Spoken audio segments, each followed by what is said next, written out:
بسم اللہ الرحمن الرحیم وبہ نستعین وهو خیر المعین صلی اللہ علی سیدنا محمد وآلہ الطاہرین۔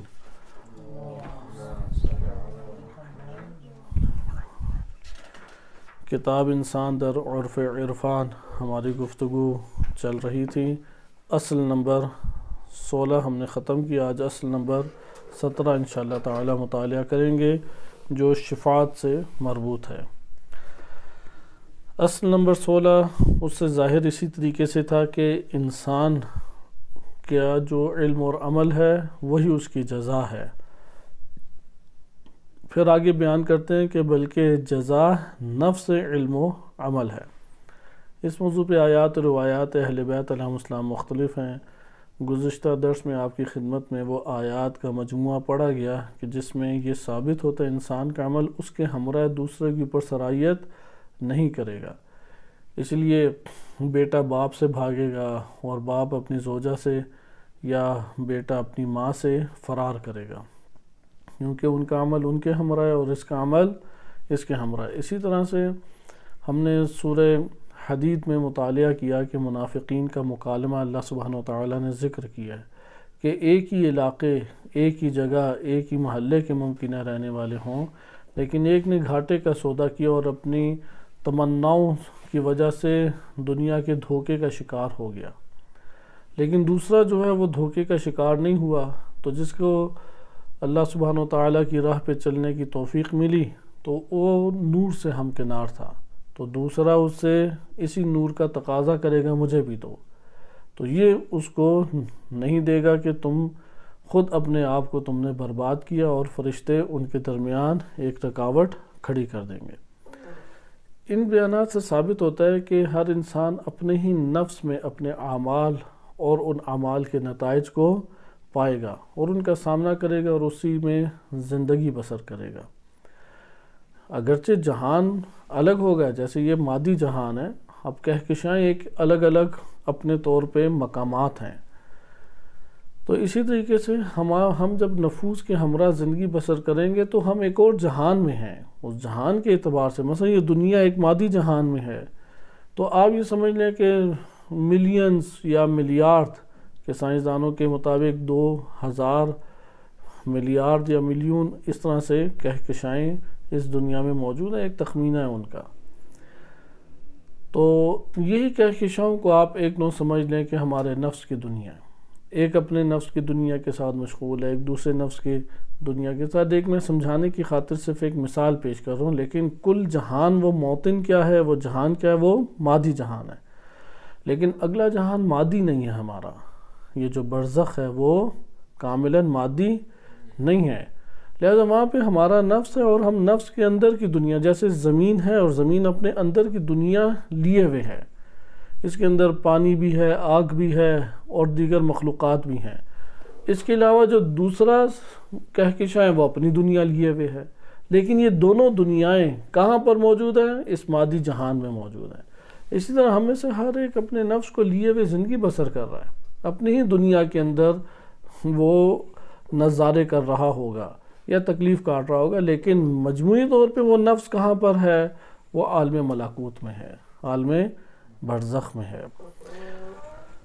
اصل نمبر 17 جو ہے وہ در حقیقت شفاعت سے تعبیر ہے۔ میں اصل میں ترجمہ پڑھ دیتا ہوں جو اصل یہاں پہ ذکر ہے کہ اصل نمبر 17 میں بیان کرتے ہیں و دیگر از آن اصل، کہ اس اصل میں جو مزید جو دیگر نکات ذکر کیے گئے ہیں وہ یہ ہے کہ شفاعت حقیقت میں، شفاعت در حقیقت و واقع، حقیقت اور واقع میں شفاعت کسے کہتے ہیں؟ رسیدن بے نتیجہ اطاعت از فرمان قرآن و تمسک بے ذیل ولایت اہل بیت عصمت و وحی است، کہ شفاعت حقیقت میں اور واقعیت میں کس بات کو کہتے ہیں؟ کہ رسیدن بے نتیجہ اطاعت کے نتیجے کے تک رسائی حاصل ہونا۔ شفاعت کیا ہے؟ اطاعت کا نتیجے میں پہنچ جانا، اطاعت کے نتیجے تک رسائی حاصل ہونا، اور قرآن و اہل بیت علیہم السلام جو عصمت اور وحی ہیں ان سے تمسک اطاعت از فرمان، اطاعت کس کے مطابق ہونی چاہیے؟ فرمان قرآن اور فرمان اہل بیت عصمت و طہارت علیہم السلام کے مطابق جو اطاعت ہو، اس اطاعت کے نتیجے تک پہنچنا کیا کہلاتا ہے؟ شفاعت کہلاتا ہے۔ کہتے ہیں کہ نہ ان کے بے پندار عامیان گمان شود، کہ یہ جو عام سوچ اور ہمارے ہاں پائی جاتی ہے نا، عام لوگوں کے نظر میں پارٹی بازی کو شفاعت کا نام دیا گیا ہے۔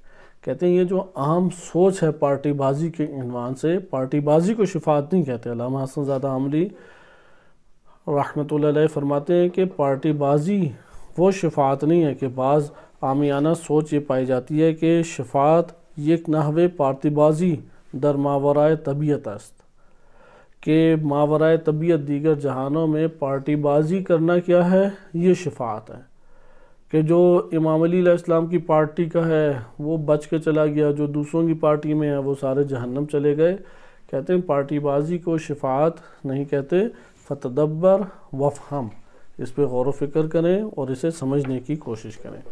ہم اسی ضمن میں شفاعت کو انشاءاللہ دیکھتے ہیں، کیونکہ پہلے جو آپ کی خدمت میں قوانین الہیہ قرآن کریم کی آیات کے ضمن میں بیان کیے گئے تھے، یہ عدل الہی کا نتیجہ تھا کہ اللہ سبحانہ وتعالیٰ نے جو قانون بنایا وہ یہی ہے کہ ہر انسان اپنے وَلَا تَزِرُ وَازِرَةٌ وِزْرَ أُخْرَى، کوئی دوسرے کا بوجھ نہیں اٹھائے گا۔ ہر کوئی اپنی کھیتی میں، اپنے نفس میں جو اس نے ملاقات کی صورت میں، اعمال کی صورت میں، علم کی صورت میں کسب کیا ہے وہ اسی کو پائے گا۔ صحیح ہے؟ لِكُلِّ امْرَئٍ بِمَا كَسَبَ رَهِينٌ، قرآن کریم میں ارشاد باری تعالیٰ ہوتا ہے جو اس نے کسب کیا وہ اسی کے مرہون منت ہے۔ لہذا یہ معنی جب واضح ہو گیا تو شفاعت در حقیقت فضل الہی ہے، رحمت الہی ہے۔ عدل الہی سے فضل الہی ٹکراتا نہیں ہے، کیونکہ بالآخر اگر عدل سے جو چیز ٹکرائے گی ظلم کے دائرے میں آ جائے گی، تو ایسا کوئی بھی مقولہ جو ظلم کے دائرے میں آئے وہ اللہ سبحانہ وتعالیٰ سے صادر نہیں ہو سکتا۔ مثلا مساوات جب تک عدل کے دائرے میں ہے ایک اچھی چیز ہے، لیکن جب مساوات ظلم کے دائرے میں آ جائے تو اس وقت یہ کیا کہلائے گی؟ ظلم کہلائے گی، مساوات وہ قبیح بن جائے گی۔ لہذا اسی طریقے سے دیگر ہمارے پاس صفات آتی ہیں یا دیگر معیارات آتے ہیں، اس لیے فضل الہی و شفاعت جو اللہ سبحانہ وتعالیٰ نے ایک نظام متعارف قرآن کریم میں کرایا، وہ کس کے ماتحت یا کس کے ساتھ سازگار ہونی چاہیے؟ عدل الہی کے ساتھ سازگار ہونی چاہیے۔ اس لیے شفاعت کا ہر وہ معنی باطل معنی ہے کہ جو عدل الہی سے منافات پیدا کرے۔ ہاں، منبع شفاعت کیا ہے؟ وہی جو اللہ سبحانہ وتعالیٰ کی صفات ہیں کہ رحمت الہی ہے، فضل الہی ہے اور عدل الہی سے یہ سازگار ہیں۔ ہم اس مختصر وقت میں آج شفاعت اہل بیت علیہ السلام یا شفاعت مومنین، کہ مومن ایک دوسرے مومن کی شفاعت کرے گا، صحیح سند اور معتبر احادیث کی روشنی میں دیکھتے ہیں، اور اس کو علامہ حسن زادہ عاملی رحمۃ اللہ علیہ نے اپنی دیگر کتب میں جو اس کا معنی ذکر کیا اس کو ملاحظہ کرتے ہیں، کیونکہ بالآخر قرآن کریم نے شفاعت کا نظریہ پیش کیا ہے کہ حتماً و حتماً شفاعت ہے۔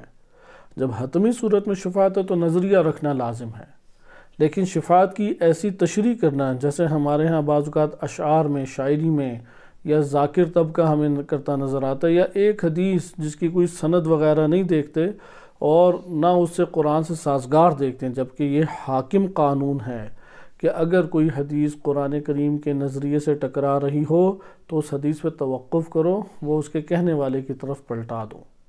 صحیح ہے، بعض جگہوں پہ آئے کہ اسے دیوار پہ دے مارو، لیکن یہ مضمون حد اقل تمام علماء نے قبول کیا کہ اسے کہنے والے کی طرف پلٹا دو، اس کا معنی قبول نہیں ہوگا۔ لہذا یہاں پہ جب بھی ہم شفاعت کا نظریہ پیش کریں، اس مورد کو دیکھیں کہ قرآن کریم سے وہ سازگار ہے یا نہیں، یعنی یہی جو اصل ہم نے 16 نمبرز ہم نے پڑھا ہے، اصل اس سے سازگار معنی ہے یا نہیں۔ اس لیے انہوں نے ذکر کیا کہ فرامین قرآن و اہل بیت علیہ السلام کے دوش پر جو انسان اطاعت انجام دیتا ہے، اس اطاعت کا نتیجہ کیا ہے؟ شفاعت ہے۔ یہ ابھی ہم نے اصل نمبر 17 میں پڑھا نا، اصل نمبر 17 میں شفاعت کسے قرار دی ہے کہ فرمان قرآن و اہل بیت عصمت و طہارت علیہم السلام اس دوش پر، اس اساس پر، اس جگہ سے جو آپ نے لی ہیں تعلیمات، ان کے اوپر جب آپ نے عمل کیا اور اطاعت کی، تو اس اطاعت کا جو نتیجہ ہے وہ کیا ہوگا؟ وہ شفاعت، اس اطاعت کے نتیجے کے اوپر پہنچنا شفاعت کہلاتا ہے۔ صحیح ہے؟ اس اطاعت کے نتیجے پر رسیدن بے نتیجہ اطاعت اس فرمان قرآن، یہ اس کی عبارت ہے۔ کہ دوبارہ میں یہ تکرار کر دوں کیونکہ شفاعت کا ایک خاص معنی ہمارے ہاں معاشرے میں بعض اوقات آپ کو دکھائی دینا پڑتا ہے کہ جو مرضی گناہ آپ کرتے جاؤ، نعرہ حیدری مجلس میں ذرا پورے جوش سے لگایا کرو۔ تو یہ جو جوش سے آپ نعرہ حیدری لگاتے ہیں اور گریے کی بھرپور کوشش کرتے ہیں اور عزاداری کرتے ہیں، بس کافی ہے، شفاعت اہل بیت علیہ السلام ہو جائے گی، کیونکہ اسی کو شیعہ کہا جاتا ہے، اسی کو مومن کہا جاتا ہے۔ اس نے روزے رکھے نہیں رکھے، نمازیں پڑھتا ہے نہیں پڑھتا، نہ محرم اور محرم کی رعایت کرتا ہے یا نہیں، فحاشی کو انجام دیتا ہے یا اس سے اجتناب کرتا ہے، کوئی اس چیز کی ہمیں فکر نہیں۔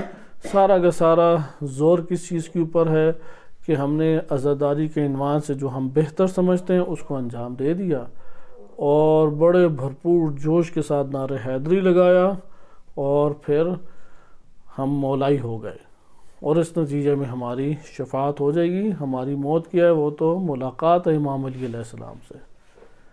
تو اس کو علامہ حسن زادہ عاملی رحمۃ اللہ علیہ ذکر کرتے ہیں، اگر آپ ایسی تشریح کرتے ہیں جس سے ماورائے طبیعت اس مادی جہان کے ماورا دیگر جہانوں میں پارٹی بازی کا تصور پیش ہوتا ہے، تو پھر یہ پارٹی بازی درست نہیں ہے۔ پارٹی بازی کو شفاعت نہیں کہتے۔ شفاعت کہتے ہیں کہ جتنی مقدار میں آپ نے اطاعت کی ہے قرآن و اہل بیت علیہ السلام کی، اس اطاعت کا نتیجہ کچھ ہوگا یا نہیں، اس نتیجے تک رسائی کا حاصل کرنا کیا ہے؟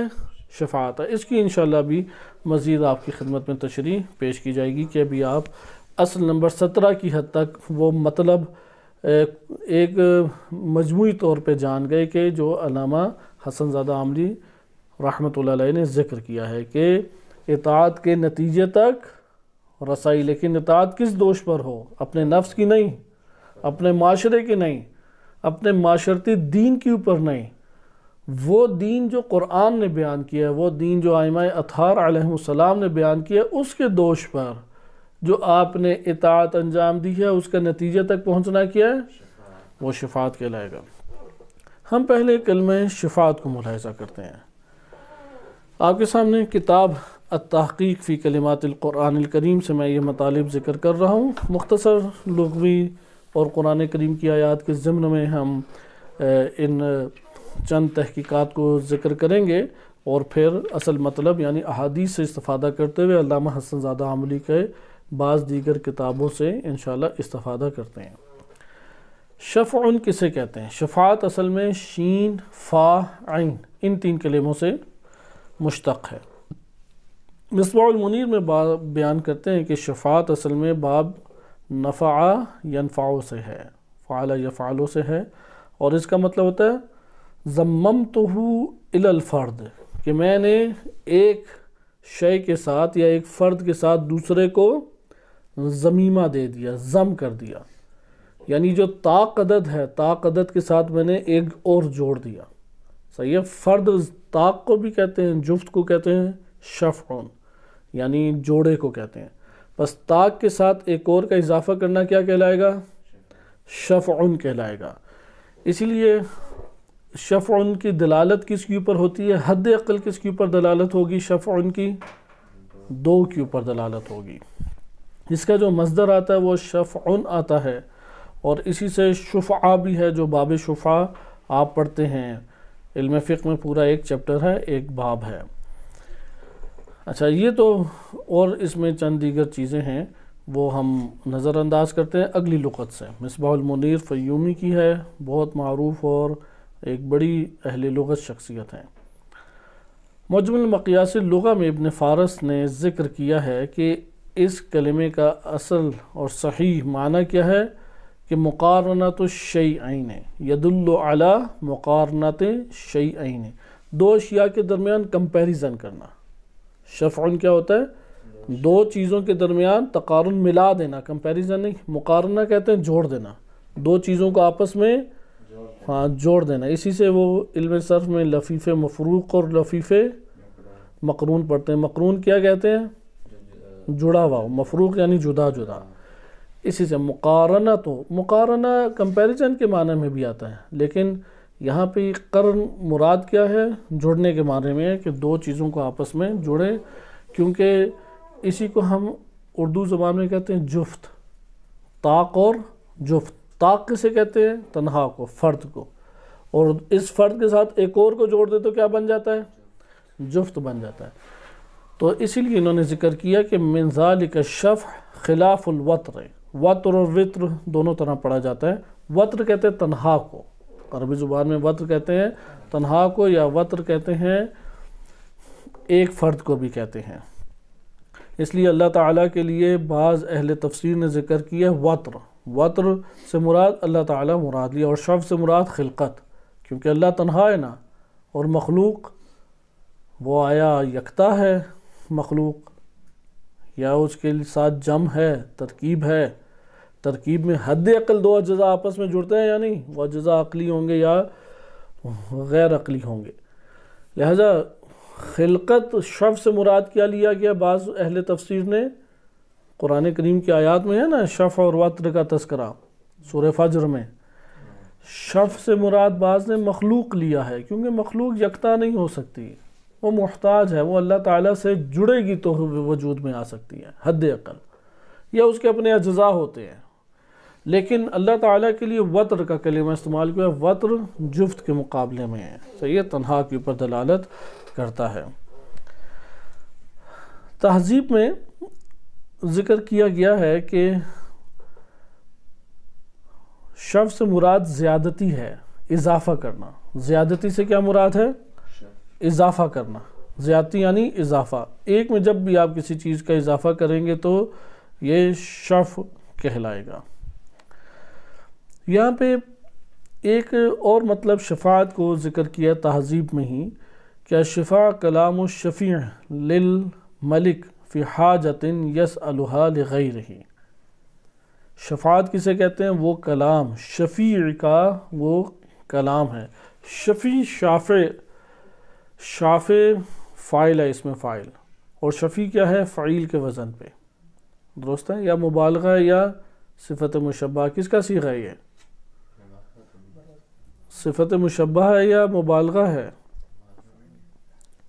شفعیل کا رحیم فعیل، صحیح ہے. اسی طرح شفیع رحیم کون سا صیغہ ہے؟ مبالغہ کا ہے یا صفت مشبہ کا ہے؟ ظاہر مبالغہ کا صیغہ ہے. اسی لیے شافع اور شفیع آپ جانتے ہیں نا، اس میں فاعل، مبالغہ، اس میں مبالغہ اور صفت مشبہہ، تینوں کا ترجمہ کیا ہوتا ہے؟ ہمیشہ فاعل والا ہے. تینوں کا ترجمہ کیا کیا جاتا ہے؟ ہمیشہ ہاں. یعنی اگر آپ کو معلوم ہو کہ مثلا حسن فعال کے وزن پہ صفت مشبہ ہے، ترجمہ کیا کریں گے؟ بہت اچھی نیکی کرنے والا، بہت زیادہ، ہمیشہ، استمرار. فرق یہ ہے اس میں فاعل اور مبالغہ اور صفت مشبہ. اس میں فاعل کی دلالت جو ہے وہ جریان حال کے اوپر ہوتی ہے. اس میں فاعل ہم کانا اور یہ اس طرح سے کوئی داخل کر کے ماضی کا معنی لیا جا سکتا ہے، لیکن عمل کے انجام دینے کے اوپر، دینے والا، عمل کو انجام دینے والا، اس کے اوپر دلالت ہوتی ہے اس میں فاعل کی. مبالغہ کی کیا ہوتی ہے؟ مبالغہ میں آپ ثابت کرتے ہیں کہ یہ اپنے فعل کی انجام دہی میں مزید بڑا ہوا ہے، حد سے آگے پہنچا ہوا ہے. اگر یہ ذکر کرنا ہو کہ یہ اس عمل کی انجام دہی میں حد سے آگے بڑھا ہوا ہے تو اسے کہتے ہیں مبالغہ. اور اگر آپ نے یہ بیان کرنا ہو کہ یہ اپنے عمل کو، اپنے فعل کو، جو فعل انجام دے رہا ہے، جو عمل انجام دے رہا ہے، اس میں استمرار رکھتا ہے، کبھی ایسا نہیں ہے کہ اس نے اس استمرار کو توڑا ہو، کیا رکھتا ہے؟ کنٹینیوسلی سے انجام دیتا ہے، تو تب کیا لفظ لائیں گے؟ صفت مشبہہ لے کے آئیں گے. واضح بات. اسی لیے یہاں پہ اب آپ نے غور کرنا ہے، کیونکہ لغوی معنی ہمارے ادھر ختم ہوں گے. اب ہم تحقیقی طور پہ قرآن کریم کی آیات سے ایک معنی سمجھنے کی کوشش کریں گے. اس لیے اس بیان کو ذرا توجہ سے دیکھیں. الشفاعت کلام الشفیع. شفاعت کیا ہے؟ یعنی عمل شفاعت کیا ہے وہ کلام ہے. کس کا کلام ہے؟ شفیع. شفیع کون ہے؟ اسم فاعل یعنی شفاعت کرنے والا. شافع بھی کہہ سکتے ہیں، شفیع بھی. شفیع میں مبالغہ پایا جاتا ہے، یعنی یہ اس کام میں حد سے آگے بڑھا ہوا ہے. درست ہے؟ اس کو آپ اردو میں کیا کہتے ہیں یا فارسی میں سفارش کرنا. اردو یا عربی میں سفارش بھی کہتے ہیں. سفارش کرنے والا، اور جس کی سفارش کی جا رہی ہے اسے کہتے ہیں مشفوع. جس کی سفارش کی جا رہی ہے اسے کیا کہیں گے؟ مشفوع. درست ہے؟ بس شفیع اور شافع ایک ہی ہے. شافع المذنبین، گناہوں کی سفارش کرنے والے، یا شفیع المذنبین، دونوں لفظ استعمال ہوتے ہیں نبی صلی اللہ علیہ وسلم کے لیے. درست ہے؟ بس شفاعت کیا ہو گیا؟ کلام الشفیع. شفیع کا کلام کس کے سامنے ہے؟ کیونکہ کسی کے سامنے بیان کیا جائے گا نا. للملک. ملک کہتے ہیں بادشاہ کو. ملک کسے کہتے ہیں؟ پنجابی میں کسے کہیں گے؟ چودھری صاحب کو. یہ پنجابی والا ملک نہیں، قرآنی ملک. قرآنی ملک فرشتے کو کہتے ہیں. صحیح ہے؟ اور پٹوہاری میں ملک کی ملک بن جاتا ہے، یہ قرآنی ملک ہے، یا آپ یہ کہہ لیں کہ عربی والا ملک. عربی والے ملک کا کیا مطلب ہوتا ہے؟ بادشاہ. درست ہے؟ بادشاہ کے سامنے شفیع کا گفتگو پیش کرنا. صحیح ہے؟ گفتگو پیش کر کے کیا کرے؟ اس حاجت کے بارے میں جو اپنے غیر کے لیے وہ حاجت طلب کر رہا ہے بادشاہ سے. بادشاہ سے وہ حاجت پیش کرتا ہے کس کے لیے؟ کہ اس کے غیر کے کام آئے، اس کا غیر جو ہے وہ اس حاجت روائی ہو جائے. یعنی وہ حاجت کس سے تعلق رکھتی ہے؟ شفیع کے، جو سفارش کر رہا ہے اس کے غیر سے. درست ہے؟ اور وہ بادشاہ کے سامنے یہ سفارش کر رہا ہے. سفارش ہوتی یہ ہے نا کہ بچے کو عموماً اسکول میں داخل کرانے کے لیے مثلا سفارش چاہیے، جاب کے لیے سفارش چاہیے. کیا مطلب؟ یہ اپنی اساس کے اوپر تنہا وطر لے لیں یا فرد لے لیں. یہ تنہا فرد اپنے طور پہ جاب کے لیے جو اس نے اپلائی کیا ہے، جاب کی قبولیت کے لیے کافی نہیں ہے. صحیح ہے؟ یا اس کا ایڈمیشن نہیں ہو سکتا اپنے بل بوتے پر. اپنے بل بوتے پہ تنہا فردی طور پہ یہ جاب نہیں کر سکتا اس دفتر میں، اس کے قابل نہیں ہے کہ یہ جاب کر سکے. اب یہ کس کا سہارا لیتا ہے؟ کہ اس کے کوئی انکل ہیں یا چچا ہیں یا کوئی جاننے والا ہے، کمشنر لگا ہوا ہے بالفرض. وہ اس کو درخواست کرتا ہے کہ آپ پرنسپل صاحب سے کہیں یا آپ اس کمپنی کے ہیڈ سے کہیں، جو سربراہ ہے اس کمپنی کا، کہ مجھے جاب دے دے. یہ اس کی بات سن کے اب یہ کیا بن جائے گا؟ جب یہ پرنسپل یا دفتر کے ہیڈ کے ساتھ یہ بات کرے گا تو یہ کیا بندہ کہلائے گا؟ شفیع. یہ بندہ کیا کہلائے گا؟ شفیع. جس کی سفارش کر رہا ہے وہ کیا کہلائے گا؟ مشفوع. صحیح ہے؟ اور یہ جو عمل کیا کہلائے گا؟ شفاعت. یہ اس کا اس پرنسپل کو یا دفتر کا جو اوپر باس ہے، ہیڈ ہے، اس کو یہ کلام پیش کرنا کہ آپ اس کو جاب دے دیں یا اس بچے کو داخل کر لیں.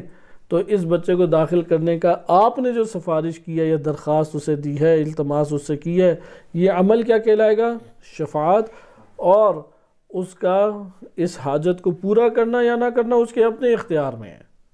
پورا کرنا یا نہ کرنا وہ بادشاہی کے اختیار میں ہے.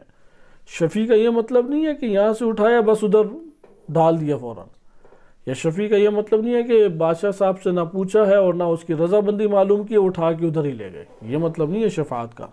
اس لیے عرض کیا کہ پارٹی بازی نہیں ہے، یہ اللہ تعالیٰ کی بارگاہ میں ہی حاضر ہوں گے. اب انبیاء و ائمہ علیہم السلام یقیناً شفیع ہیں.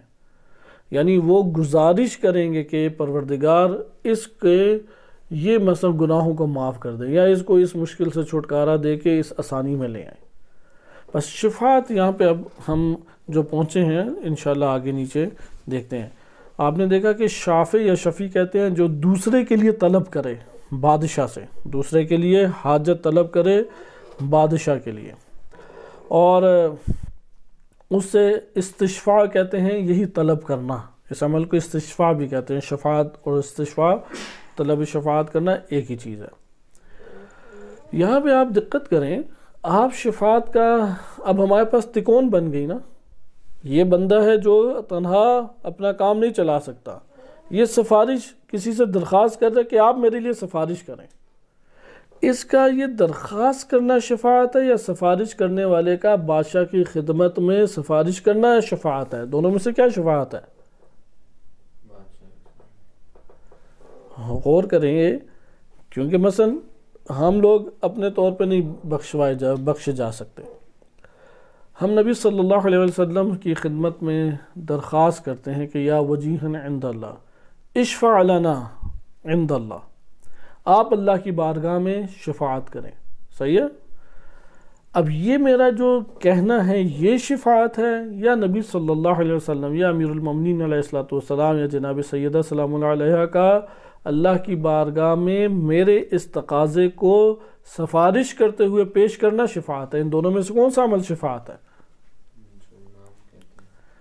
کون سا آپ کو محسوس ہوتا ہے شفاعت؟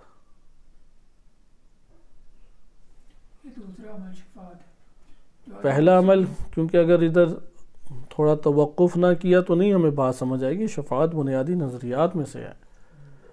کون سا عمل؟ پہلا عمل شفاعت ہے یا امیر المومنین علیہ السلام کا اللہ کی بارگاہ میں ہماری ضرورت، ہماری حاجت، ہمارے تقاضے کو سفارش کرتے ہوئے پیش کرنا شفاعت ہے، یا میرا طلب کرنا شفاعت ہے؟ دونوں میں سے کون سا عمل شفاعت ہے؟ دوسرا عمل بلا شک و شبہ شفاعت ہے، بس شفاعت ان کا اور اللہ کا معاملہ ہے، صحیح ہے؟ لیکن کس کی ہوگی شفاعت؟ یہ جو تنہا اپنے آپ کو نہیں بخشوا سکتا، یہ جو تنہا اپنا کام نہیں چلا سکتا، اس کی شفاعت ہوگی، صحیح ہے؟ اچھا، ان میں جو سفارش کرنے والا وہ شفیع یا شافع کہلائے گا، اور شفاعت ان کے درمیان ہے، لیکن کس کی ہوگی حاجت پوری؟ وہ اس سفارش کرنے والی ذات کا یقیناً غیر ہے۔ جو شفاعت کرتا ہے وہ جس کے سامنے وہ شفاعت کر رہا ہے اس کے سامنے کوئی مقام اور منزلت رکھتا ہے یا اس کی ضرورت نہیں ہے؟ یقیناً منزلت رکھتا ہوگا، قرب رکھتا ہوگا۔ اگر ہم بھی وہی قرب رکھیں جو سفارش کرنے والا قرب رکھتا ہے تو پھر اس کی سفارش کی ہمیں ضرورت ہے؟ کوئی ضرورت اس کی نہیں ہے۔ اس لیے یہ ذہن نشین ہمیں کر لینا چاہیے کہ بلا شک و شبہ اللہ تعالیٰ ہر ایک کے ساتھ ہے، لیکن اللہ سبحانہ وتعالیٰ فقط سنتا وہ ہے کہ جو اس دروازے سے اور اس طریق سے آتا ہے، صراط مستقیم اسی کو کہتے ہیں۔ نبی صلی اللہ علیہ وسلم وہ اور ائمہ اطہار علیہم السلام کے طریق سے جو اللہ تعالیٰ کے پاس آتا ہے اس کی اللہ تعالیٰ سنتا ہے۔ آئیں اب ہم قرآن کریم کی آیات کی طرف منتقل ہوتے ہیں۔ صاحب تحقیق نے ان لغوی بیانات سے یہ نتیجہ نکالا کہ ایک شے کو کسی مطلوب غرض یا کسی خاص نتیجے تک پہنچنے کے لیے دوسری شے کے ساتھ جب ملحق کیا جاتا ہے، یا ایک قوت کو دوسری قوت کے ساتھ جب جوڑا جاتا ہے تاکہ ایک مطلوب اپنی غرض حاصل کر لیں، ایک مطلوبہ امر یا مطلوبہ نتیجہ حاصل کر لیں، تو اس کو کہتے ہیں شفعن۔ بس یہ جتنے معنی ہیں ایک ہی معنی بیان کر رہے ہیں، زیادتی، اضافہ، ایک کو دوسرے کے ساتھ جوڑ دینا، دو کا آپس میں ہونا، یہ سارے کے سارے ایک ہی بات بیان کریں۔ اس لیے انہوں نے کہا الحاق شیئن بآخر، یعنی بشیئن آخر، یا قوت الحاق قوت بقوت آخر، ایک قوت کا دوسری قوت سے جوڑنا یا ایک شے کا دوسری شے سے جوڑ دینا، یہ کیا کہلائے گا؟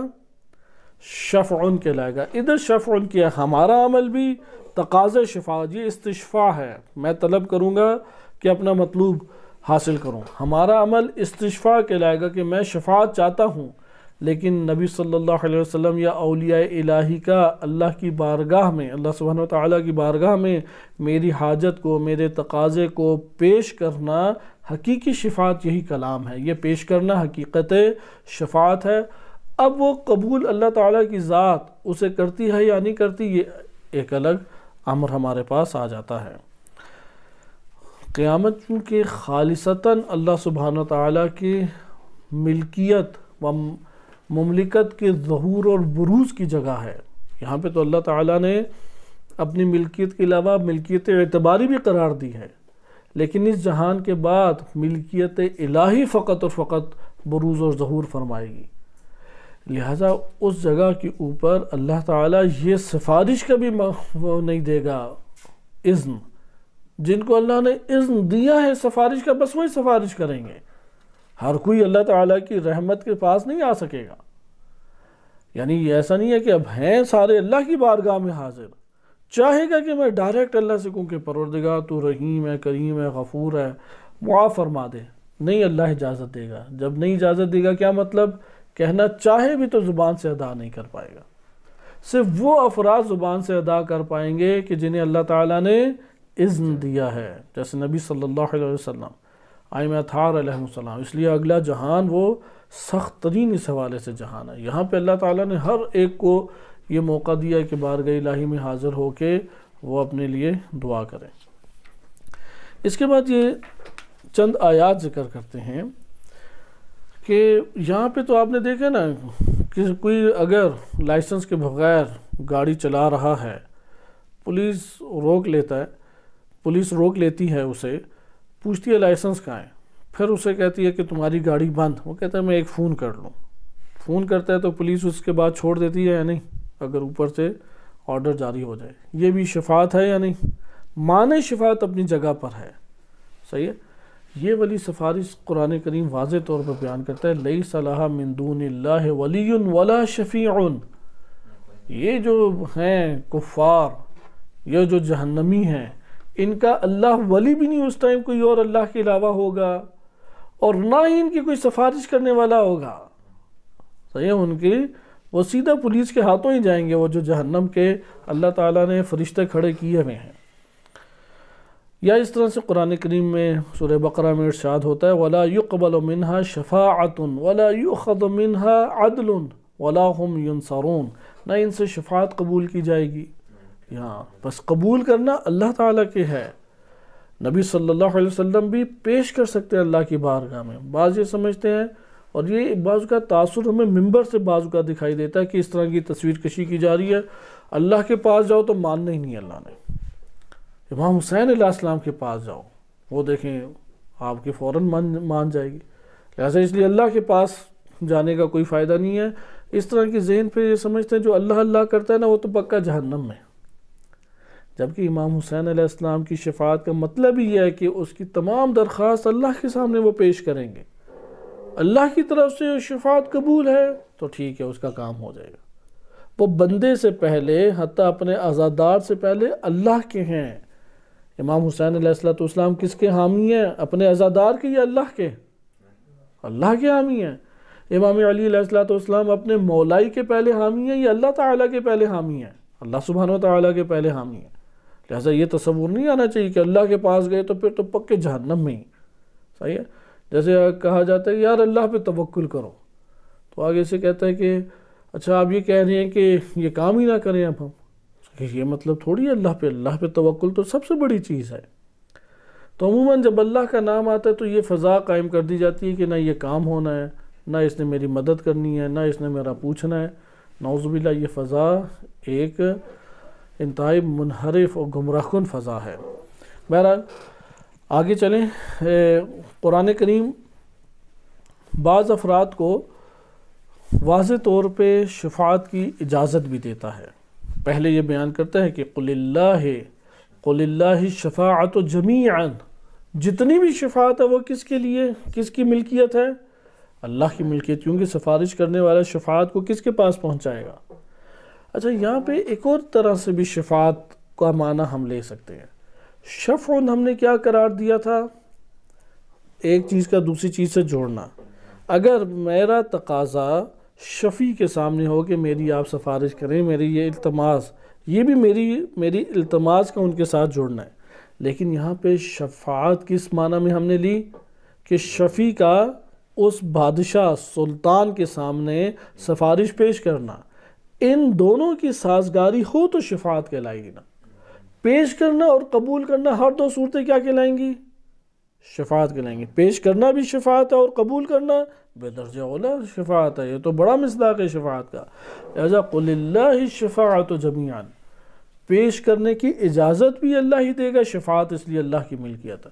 اور اگر اللہ تعالیٰ اس کی سفارش قبول کر لے اور اس کے نتیجے میں اس تیسرے بندے کی حاجت کو یا تقاضے کو پورا کرے، یہ شفاعت بھی ہے یا نہیں؟ اس لیے شفاعت حقیقت میں کس کے کاملاً کس کی دسترس میں ہے؟ شفیع کی دسترس میں یا اس بادشاہ کی دسترس میں ہے؟ سلطان اور بادشاہ کی دسترس میں۔ اس لیے قرآن کریم واضح طور پہ بیان فرماتا ہے قل اللہ الشفاعۃ جمیعا لہ ملک السماوات والارض، آسمانوں اور زمین کی مملکت کس کے پاس ہے؟ فقط اللہ کے ساتھ خاص ہے۔ پھر قرآن اس کے بعد ذکر کرتا ہے وَلَا يَشْفَعُونَ إِلَّا مَنِ ارْتَضَىٰ، اللہ کسی کی بھی شفاعت قبول نہیں کرے گا سوائے کس کے؟ جن پر راضی ہیں، إِلَّا لِمَنِ ارْتَضَىٰ۔ اس لیے بعض ایسے بیمار وہابی ذہن ہیں جو کاملاً شفاعت کے منکر ہو جاتے ہیں، یہ قرآن کریم کی صریح آیات کے خلاف ہے۔ قرآن واضح کہہ رہے کہ وَلَا يَشْفَعُونَ، ہاں اصل قاعدہ یہی ہے کہ اللہ کے سامنے کسی کی سفارش نہیں چل سکتی، لیکن اللہ نے بعض ہستیوں کو مستثنیٰ کیا کہ ہاں اگر یہ سفارش کریں تو یہ حق، کم سے کم یہ حق رکھتی ہیں کہ میرے سامنے سفارش کو پیش کر سکیں، اور پیش کرنے کے بعد اللہ تعالیٰ نے خود بیان کیا کہ میں ان کی مرضی کو پورا کرتا ہوں، یا جو ان کی سفارش ہے اسے رد نہیں فرماتا۔ یا قرآن کریم میں اس طرح سے ارشاد باری تعالیٰ ہے ما من شفیع الا من بعد اذنہ، اللہ کے اذن کے بعد ہی کوئی شفیع ہو سکتا ہے، اور اللہ شفیع بھی نہیں ہو سکتا ہے کہ سفارش بھی کر سکے۔ یا قرآن کریم کی یہ آیت ہے یومئذ لا تنفع الشفاعۃ، اس دن کسی کو کوئی شفاعت نہیں فائدہ دے گی، نفع نہیں دے گی کسی کو، الا من اذن لہ الرحمن، مگر جس کو اللہ تعالیٰ نے اجازت دی ہے کہ یہ شفیع بنے، اور اس کی شفیع کی شفاعت اس تیسرے بندے کو جس نے التماس کی تھی شفیع سے کہ آپ سفارش کریں، اسے فائدہ دے گی یا نہیں؟ اسے حتماً فائدہ دے گی۔ اس لیے ہمارے پاس یہ قرآن کی آیات سے واضح طور پہ، یہاں پہ میں کوئی احادیث آپ کی خدمت میں نہیں پیش کر رہا کہ کوئی کہہ دے کہ یہ حدیثیں ضعیف ہیں، یہ آیات کریمہ ہیں، تواتر کے ساتھ ہیں، عقیدہ ہے تمام اہل اسلام کا کہ یہ وحی ہے نبی صلی اللہ علیہ وسلم کے ذریعے سے ہم تک یہ قرآن جس طرح نازل ہوا ویسا پہنچا ہے۔ یا قرآن کریم کی ایک اور آیت ہے وَلَا تَنفَعُ الشَّفَاعَةُ عِنْدَهُ إِلَّا لِمَنْ أَذِنَ لَهُ، کہ اس اللہ کے پاس شفیع کی شفاعت کوئی فائدہ نہیں دے گی سوائے اس کے کہ جس شفیع کو اللہ نے اجازت دی ہے، اذن دیا ہے کہ تم یہ شفاعت کرو، سفارش کرو۔ یا قرآن کی ایک اور آیت ہے لا تغنی شفاعتهم شیئا الا من بعد ان یأذن اللہ لمن یشاء، ان کی شفاعت ایک ذرہ انہیں مستغنی نہیں کریں گے، غنی نہیں کریں گے، بے نیاز نہیں کریں گے، فائدہ نہیں دیں گے، مگر ایک صورت میں جب اللہ جس کو چاہتا ہے، مشیت، ادھر چاہت سے مراد نہ ہماری چاہتے کچھ اور ہیں، اس لیے لفظ مشیت بولیں، لفظ جو ہے مشیت، اللہ کی جس سے متعلق ہو جائے گی مشیت، اس کو اللہ اذن دے گا، اور اذن جب دے گا تو اس کی شفاعت بھی کیا ہو جائے گی؟ قبول کی جائے گی۔ یہ ہمارے پاس شفاعت کے حوالے سے چند قرآن کریم کی آیات کریمہ تھیں، اور قرآن کریم نے سب سے پہلے شفاعت کو اپنے ساتھ خاص کیا ہے قل اللہ الشفاعۃ جمیعا، اور اس کے بعد قرآن کریم نے یہ بات بیان کی کہ شفاعت کسی کے لیے بھی نہیں ہے سوائے اللہ کے، اور پھر نمبر 3 اس کو ذکر کیا اللہ تعالیٰ نے کہ ہاں جس کو اللہ اذن دے دے اس کی شفاعت بھی اللہ سنے گا، اور اللہ اس کی شفاعت، اس کے شفاعت کا نتیجہ میں نفع بھی حاصل ہوگا، اور اس طرح سے ہمارے لیے نظریہ شفاعت ثابت ہو جاتا ہے۔ اب میں چند احادیث آپ کو بیان کرتا ہوں، اور اس کے بعد مختصر سے کلام ہمارے لیے کافی ہوگا۔ علامہ حسن زادہ آملی حافظہ رحمۃ اللہ علیہ کے اعتبار سے کہ انہوں نے شفاعت کے حوالے سے جو بات بیان کی ہے وہ عین قرآن کریم کی آیات و روایات اہل بیت علیہ السلام کے معنی کا بہترین نچوڑ ہے۔ ہمارے پاس احادیث ہیں، میں صرف صحیح سند احادیث بیان کر رہا ہوں، وَإِلَّا کثیر ہیں ہمارے پاس احادیث، لیکن ان میں معتبر ترین بعض معتبر، ساری معتبر روایتیں بھی ادھر آپ کی خدمت میں ذکر نہیں کی جا رہی وقت کی قلت کی وجہ سے، 2 یا 3 روایتیں بس ہم پڑھیں گے، اس کے بعد بقیہ روایتیں اس کو فی الحال ترک کرتے ہیں۔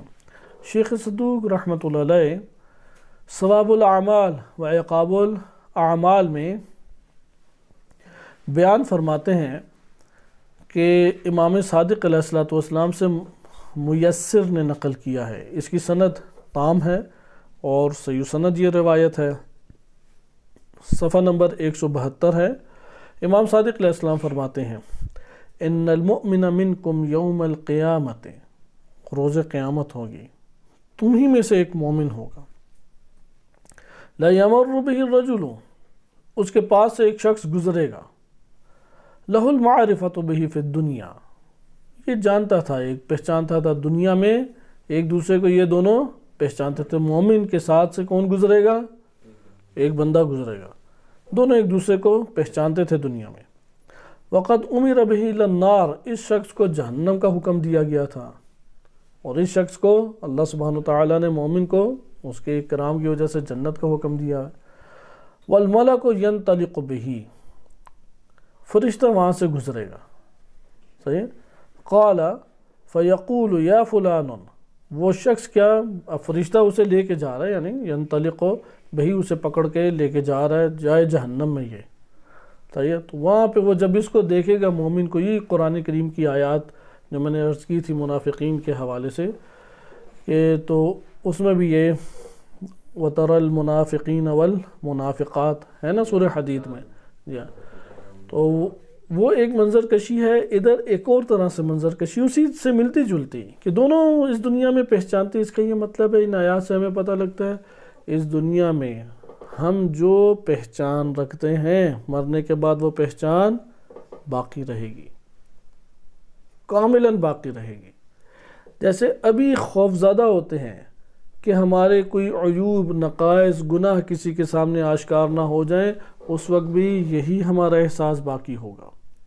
بہرحال اس کو فرشتہ پکڑ کے گھسیٹ کے لے کے جا رہا ہوگا کہ یہ جائے جہنم میں، وہ کہے گا یا فلان اغثنی، میری مدد کر، اے بندے خدا، دیکھ تو صحیح کہاں مجھے پھینکنے جا رہے ہیں۔ فقد كنت اصنع الیک المعروف الدنیا، یاد نہیں ہے دنیا میں نے تو ایسا فلاں فلاں نیکی کی تھی، مثلا تجھے پانی پلایا تھا، تجھے قرض کی صورت تھی، تجھے پاس چھت نہیں تھی، ٹھہرایا تھا، کوئی کئی نیکی ہے، حتیٰ کہ اتنی بھی نیکی ہے جوتے ٹھیک کر دینا۔ اس لیے روایات میں وارد ہے کوئی شخص روز قیامت ایسا نہیں ہوگا جو یہ نہ کہے کہ یا حسرتا، کہ کاش میں نے یہ کام کر دیا ہوتا، لا الہ الا اللہ کے ذیل میں آیا ہے، کاش ایک دفعہ لا الہ الا اللہ پڑھ دیا ہوتا، کیا میرا جاتا تھا، میرا کیا جاتا تھا، جوتا میں سیدھا کر دیتا، کوئی مشکل تھی، یہ میں اسے پانی پکڑ کے پہلے پلا دیتا، کیا میرا مسئلہ تھا، کوئی میری انرجی خرچ ہو رہی تھی، طاقت جا رہی تھی، کوئی میری عزت میں کمی آ گئی تھی، کچھ بھی تو نہیں تھی، میں دروازے سے باہر جا رہا ہوں، جوتیاں پڑی ہیں، انہیں 2 جوتیاں سیدھی کر دیں، میرا اور اللہ کا معاملہ ہے۔ تو یہاں پہ وہ کہے گا کہ تجھے یاد ہے کہ کنت اصنع، میں کیا کرتا تھا، کنت اصنع یعنی مسلسل، آپ جانتے ہیں کہ کانا مضارع پہ داخل و استمرار پہ دلالت کر، میں یہ نیکی تیرے ساتھ معروف دنیا میں کیا کرتا تھا، وَأُسْعِفُكَ فِي الْحَاجَةِ تَطْلُبُهَا مِنِّي، اور تجھ کو جو مجھ سے ضرورت تھی وہ میں تیری ضرورت پوری کیا کرتا تھا۔ فَهَلْ مِنْ عِنْدِكَ الْيَوْمُ مُكَافَاتٌ، کیا آج کے دن تم جبران کچھ کر سکتا ہے کہ جو میں نے تجھ سے نیکیاں کی ہیں انہی نیکیوں کے بدلے میں تو میرے کوئی ادھر مدد کر دے۔ فَيَقُولُ الْمُؤْمِنُ لِلْمَلَكِ الْمُوَكَّلِ بِهِ، تو مومن اس فرشتے سے گزارش کرے گا کہ جس کو اللہ تعالیٰ نے موکل قرار دیا کہ یہ جائے جہنم میں اسے پہنچائے، خَلِّ سَبِيلَهُ، چھوڑ دو خدا را اسے جانے دو۔ قَالَ فَيَسْمَعُ اللَّهُ قَوْلَ الْمُؤْمِنِ، اللہ تعالیٰ مومن کی گفتگو کو سنے گا۔ فَيَأْمُرُ، اب کیا وہ فرشتہ چھوڑ دے گا مومن کے کہنے پہ یا اللہ کے کہنے پہ چھوڑے گا؟ ہوتا ہے نا، کہیں گے اچھا بڑے سے آپ اپنے کہلوا دو تو چھوڑ دوں گا، میں کیسے چھوڑوں اسے، مجھے تو حکم یہی دیا گیا۔ تو اللہ تعالیٰ سن رہے بات، تو وہاں سے فَيَأْمُرُ، اللہ تعالیٰ حکم دے گا، الملک فرشتے کو حکم دے گا، اَن یُجِیزَ قَوْلَ الْمُؤْمِنِ، اس مومن کی رعایت کرو، جو کہہ رہا ہے وہ کر دو، فَيُخَلِّ سَبِيلَهُ، پھر وہ چھوڑ دے گا اور وہ پھر سیدھا تیزی سے جنت کی طرف بھاگے گا۔ کہاں جہنم تھی اور کہاں یہ؟ تو یہ شفاعت ہے، لیکن حکم کہاں سے آیا؟ بالآخر اللہ کی طرف سے آیا۔ لہذا اللہ سبحانہ وتعالیٰ سے ہٹ کر جو نظریہ بیان کیا جائے شفاعت کا، وہ درست نہیں ہے، کیونکہ انبیاء و ائمہ علیہ السلام پہلے اللہ کے حامی ہیں، اللہ اور اس کے دین کے لیے ساری قربانی انہوں نے دی ہیں، وہ اس کو بلند کرنے کے لیے آئے ہیں۔ لہذا یہ تصور نہیں ہے کہ پارٹی بازی ہو جائے، لیکن ادھر آپ نے یہ خوبصورت، یہ روایت بھی صحیح سند ہے، فَيُخَلِّ سَبِيلَهُ، اس لیے کسی کی حاجت روائی کریں، اگر مومن کی ہو تو فوراً مومن کی حاجت پوری کریں اور کوشش کریں مسلسل پوری ہوتی رہے اس کی۔ ایک اور حدیث، کیونکہ اس میں بھی كُنْتُ أَصْنَعُ، کہ میں تمہارے ساتھ یہ نیکی کیا کرتا تھا اور میں تمہاری حاجت جو تمہیں مجھ سے تھی وہ پوری کیا کرتا تھا، تو یہ ملکہ کے اوپر دلالت کرتی ہے یا نہیں؟ حد اقل استمرار پر ایک نیکی کی دلالت کرتی ہے یا نہیں؟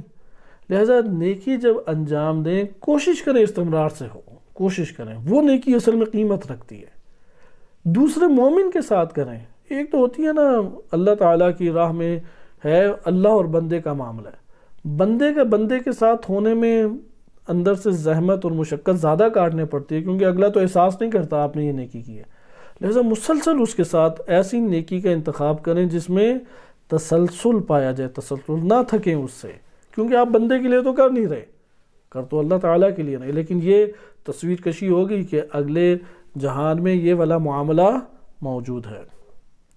ایک اور حدیث ہے، یہ توحید شیخ صدوق رحمۃ اللہ علیہ میں ہے، یہ بھی صحیح سند روایت ہے امام کاظم علیہ السلام سے۔ امام کاظم علیہ السلام، یہ تھوڑی سی طولانی ہے، کوشش کرتے ہیں کہ پوری روایت آپ کی خدمت میں پڑھی جائے، کیونکہ وہ مومن کی شفاعت سے تعلق رکھتی تھی۔ اہل بیت علیہ السلام کی شفاعت کا بھی ایک نمونہ ہم پڑھ ہی لیں۔ امام کاظم علیہ السلام محمد بن نبی عمیر نقل کرتے ہیں امام موسیٰ بن جعفر علیہ السلام سے۔ امام کاظم علیہ السلام فرماتے ہیں، لا يخلد اللہ فی النار الا اہل الکفر والجحود واہل الضلال والشرک۔ اللہ سبحانہ وتعالیٰ جہنم میں جس کو ہمیشہ رکھے گا، خالد رکھے گا جسے، وہ فقط اور فقط کون ہے؟ اہل کفر ہیں، نمبر 2 اہل جحود۔ کفر اور جحود میں یہ فرق کیا گیا ہے، ویسے دونوں انکار کے معنی میں ہے۔ کافر وہ ہوتا ہے ممکن ہے کہ جان بوجھ کے کیا ہو، یعنی پہچانتا ہے یہ حق ہے، ممکن ہے نہ پہچانتا ہو، لیکن جحود کب ہوتا ہے؟ جب جانتا ہے کہ یہ حق ہے، اس کے باوجود ہٹ درمی اور ضد کی وجہ سے اس نے اس حق کا انکار کیا، اس لیے اہل کفر ابدی جہنم میں، جحود خالد ہیں، خلود ہوگا انہیں جہنم میں، اہل ضلال گمراہ لوگ جہنم میں۔ وَمَنِ اجْتَنَبَ الْكَبَائِرَ مِنَ الْمُؤْمِنِينَ لَمْ يُسْأَلْ عَنِ الصَّغَائِرِ، مومنین میں سے، یہ کلمے پہ غور کریں، حدیثیں جب بیان کی جاتی ہیں نا، پاکستانی مومن اور قرآنی مومن دونوں یکساں نہیں ہیں، ذہن نشین رکھیں۔ پاکستانی مومن اصطلاح یہ والی مومن تب ایجاد ہوئی جب سپہ صحابہ نے خوب قتل و غارت مچائی ہوئی تھی اور ٹارگٹ کلنگ پھیلا کے شیعوں کا قتل عام پاکستان میں شروع کیا ہوا تھا، تو وہاں پہ اپنی شناخت کرانے کے لیے کہتے تھے مومن ہو، وہ کہتا تھا ہاں میں مومن ہوں، تو اس جگہ کے اوپر یہ مومن کی اصطلاح رائج ہو گئی۔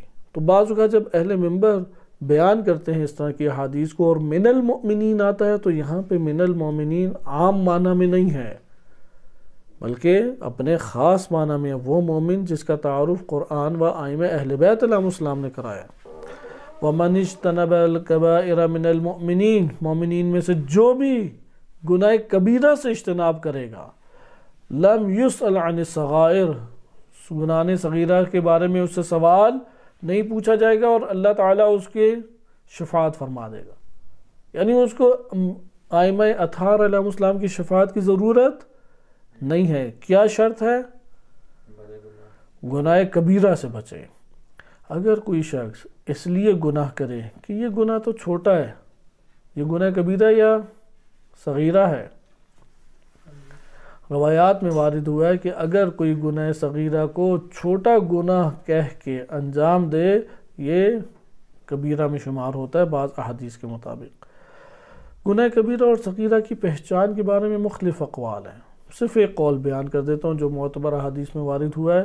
قرآن کریم کی ہر وہ آیت جس میں جرم انجام دینے اور گناہ انجام دینے کی صورت میں جہنم کا وعدہ کیا گیا ہے، عذاب کا وعدہ کیا گیا ہے، وہ گناہ کبیرہ ہے، اور جس میں جہنم کا وعدہ نہیں کیا گیا، سے مذمت کی گئی ہے، وہ صغیرہ میں شمار ہوگا۔ قال اللہ تبارک و تعالی، اللہ سبحانہ و تعالی سورہ نساء آیت نمبر 31 میں بیان فرماتا ہے، ان تجتنبوا کبائر ما تنہون عنہ، اگر تم ان کبائر سے رک جاؤ، اجتناب کرو جن سے تمہیں نہیں کی گئی ہے، نکفر عنکم سیئاتکم، تو ہم تمہاری برائیوں کو کیا کریں گے؟ وہ ختم کر دیں گے تم سے، وندخلکم مدخلا کریما، بڑی بہترین جگہ کے اوپر تمہیں ہم پھر قرار دیں گے۔ راوی کہتے ہیں فقلت لہ یا ابن رسول اللہ، اے فرزند رسول، فالشفاعۃ لمن تجب من المذنبین، کون سے ایسے مذنبین ہیں جن کے لیے شفاعت لازم قرار پائے گی؟ کن مذنبین اور گناہ گاروں کے لیے شفاعت ہے؟ یہ تو گناہ صغیرہ کرنے والے، کبائر سے اجتناب کرو، لمم، اسے قرآن نے لمم بھی قرار دیا ہے کہ لمم جو انجام دیتے ہیں، یعنی چھوٹی چھوٹی خطائیں جن سے سرزد ہوتی ہیں، انہیں تو اللہ معاف کر دے گا، وہ تو نبی صلی اللہ علیہ وسلم ائمہ اطہار علیہ السلام کی شفاعت کے حاجت مند نہیں ہیں۔ تو اس نے سوال کیا محمد بن ابی عمیر نے کہ وہ کون سے گناہ گار ہیں؟ تو امام کاظم علیہ السلام نے فرمایا حدثنی ابی، امام صادق علیہ السلام نے، میرے والد گرامی نے مجھ سے کہا، فرمایا عن آبائہ، اپنے دیگر معصومین آباء علیہ السلام کی زبانی، عن علی، امیر المومنین علیہ السلام کی زبانی انہوں نے ذکر کیا۔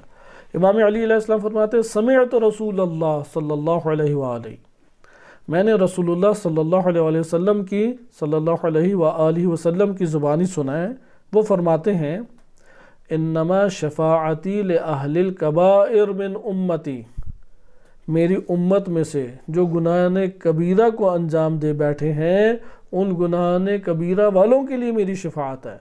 فَأَمَّا الْمُحْسِنُونَ مِنْهُمْ، ان میں سے جو نیکی انجام دیا کرتے تھے، فَمَا عَلَيْهِمْ مِنْ سَبِيلٍ، ان کی پر تو کوئی ایسی راہ نہیں آئے گی کہ ان کی سفارش کرنے پڑے، یہ تو وہ لائق فائق لڑکے ہیں کہ آگے نکل جائیں گے، صحیح ہے، میرٹ کے اوپر اترے ہوئے بندے ہیں، نکل جائیں گے۔ یہ بیچارہ سی یا ڈی گریڈ لے کے، ڈی کے بعد پاکستان میں ایف ہی آتا ہے، ایف سے فیل، تو یہ بیچارہ ہے کہ جو کسی قابل نہیں ہے، یا سی ڈی گریڈ لے کے بیٹھا ہوا ہے، اب یہ کیسے آگے میرٹ لسٹ کے اوپر اترے؟ قال ابن ابی عمیر، اب وہ ابن ابی عمیر بہت عظیم شخصیت ہے، اس لیے دیکھیں آگے مکالمہ کر رہے ہیں، سوال کر رہے ہیں، فقلت یا ابن رسول اللہ، اے فرزند رسول صلی اللہ علیہ وآلہ، فکیف تکون الشفاعۃ لأہل الکبائر واللہ تعالی ذکرہ یقول، کہ شفاعت کیسے گناہ کبیرہ والوں کے لیے ہو سکتی ہے؟ اللہ تعالی ذکرہ، وہ فرماتا ہے قرآن کریم میں وَلَا يَشْفَعُونَ إِلَّا لِمَنِ ارْتَضَىٰ وَهُمْ مِنْ خَشْيَتِهِ مُشْفِقُونَ، کہ کوئی شفاعت نہیں کر سکتا سوائے جس کے بارے میں اللہ راضی ہو جائے، یعنی وہ گناہگار، ادھر لمن ارتضیٰ سے آیا شفیع مراد ہے یا جس کے لیے شفاعت کی جا رہی ہے، ہر دو مورد نظر ہو سکتے ہیں۔ وَهُمْ مِنْ خَشْيَتِهِ مُشْفِقُونَ، کہ جبکہ وہ لوگ اللہ کی خشیت سے ڈرتے اور گھبرانے والے ہیں۔ وَمَنْ يَرْتَكِبُ الْكَبَائِرَ لَا يَكُونُ مُرْتَضَىٰ، اس کا یہ مطلب لمن ارتضیٰ سے مراد ہے اللہ جس بندے پر راضی ہوگا اس کی شفاعت اگر کی جائے تو تب وہ شفاعت اللہ تعالیٰ قبول کرے گا۔ یہ بات عقیدتاً تو لازم ہے، عقیدے کے اعتبار سے ائمہ اہل بیت علیہ السلام، امام حسین علیہ السلام، نبی صلی اللہ علیہ وسلم، جناب سیدہ علیہ السلام، وہ کس کی شفاعت کریں گی؟ فقط و فقط اس کی شفاعت کریں گی اللہ جس کی شفاعت چاہتا ہے، وَإِلَّا شفاعت نہیں کریں گی، وَإِلَّا شفاعت نہیں ہوگی، درست ہے؟